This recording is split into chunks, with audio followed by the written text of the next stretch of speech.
বাংলাদেশের রাষ্ট্রপতির পদত্যাগ একটি গুরুতর ঘটনা। এর সাথে দেশের ভালো মন্দও জড়িত।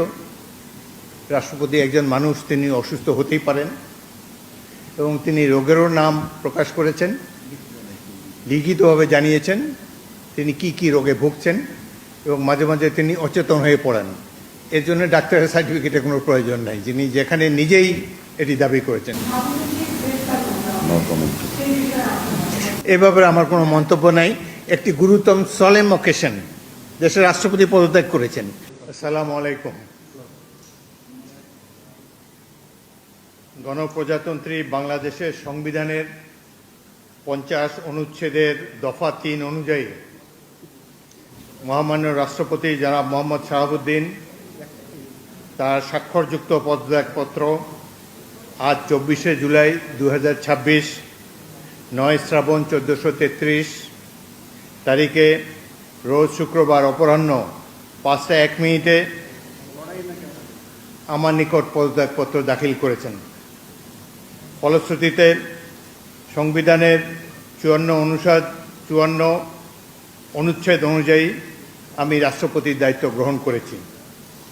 পদত্যাগপত্রটি আমি গ্রহণ করেছি এবং জাতীয় সংসদ সচিবালয়ের রেকর্ডে সংরক্ষণ এবং প্রয়োজনীয় প্রশাসনিক কার্যক্রম গ্রহণের জন্য নির্দেশ প্রদান করা হলো।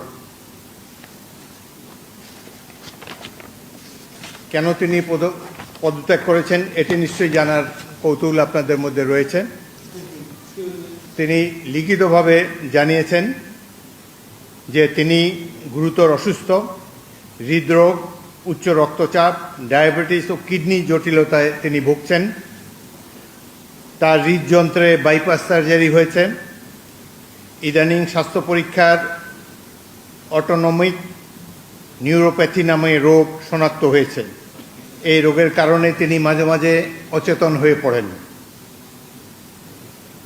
এসব রোগের প্রাদুর্ভাবে এবং শারীরিক ও মানসিক অসমর্থতার কারণে রাষ্ট্রপতির মতো গুরুত্বপূর্ণ সাংবিধানিক পদের দায়িত্ব পালন করা তার পক্ষে সম্ভব হচ্ছে না।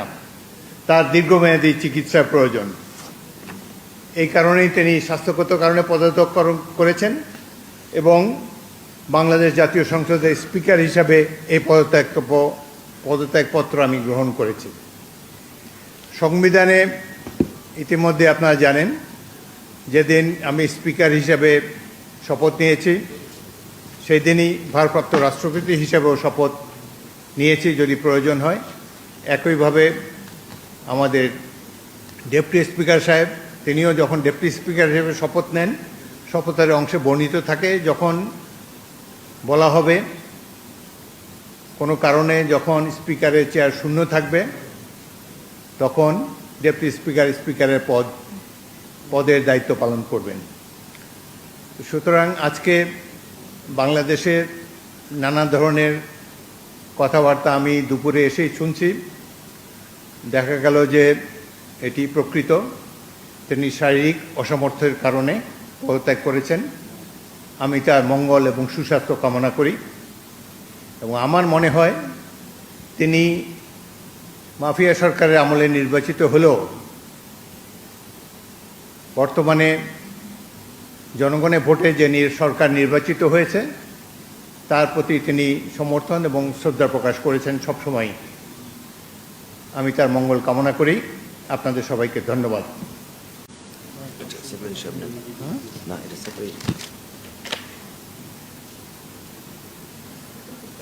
কোনো প্রশ্ন থাকলে একটা দুটো প্রশ্ন করতে পারেন। জি,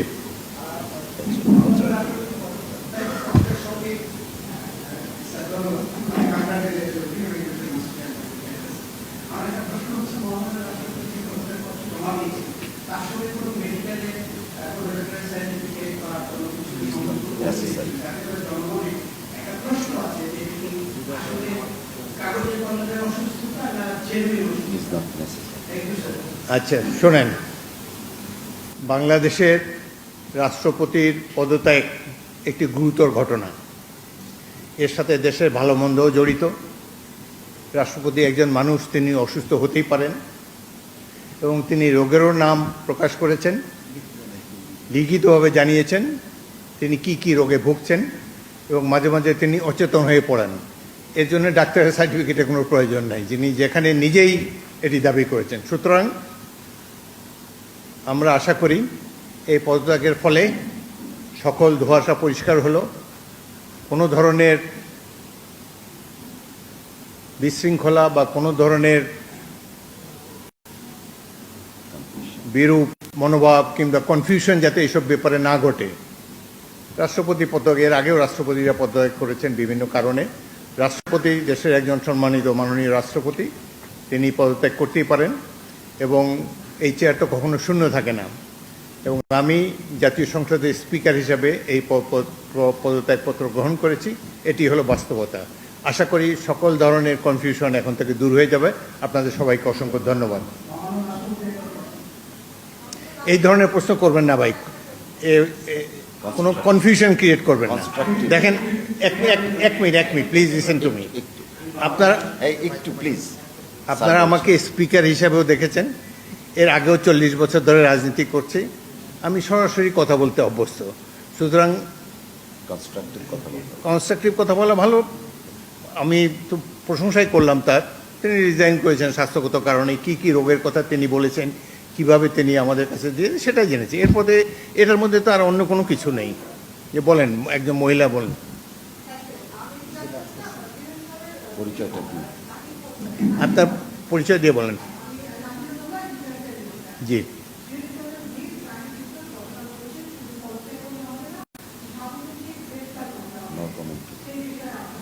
এ ব্যাপারে আমার কোনো মন্তব্য নাই। একটি গুরুতর সলেম অকেশন, দেশের রাষ্ট্রপতি পদত্যাগ করেছেন। Let us do justice to him. Thank you very much.